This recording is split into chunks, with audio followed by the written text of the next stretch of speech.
Sapagkat alam ko yung mga diskaya, kalaban ng pamangkin niya sa politika. Meron akong babanggitin sa inyo na yung mga ibang pangungusap na ginawa niya na kailangan po nating linawin din. Kaya ito ang dahilan kung bakit ko kayo pinatawag sa isang press con. Ito po mula sa ANC Head Start. Interview ni Ms. Karen Davila about the Blue Ribbon Chairman being a lawyer. Sabi po ni Senate President Soto, there is no such thing as a rule, dapat abogado yun. Abogado ka nga, di ka naman magaling mag-imbestiga, di ba? Chuckles, nakalagay. So useless. Dahil kalaban ng pamangkin ko, hindi, that is completely false. Sapagkat wala sa lugar.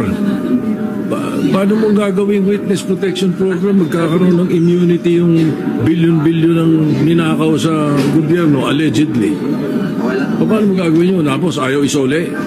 Hindi, yun ang requirement para maging isang witness protection witness na WDP ka.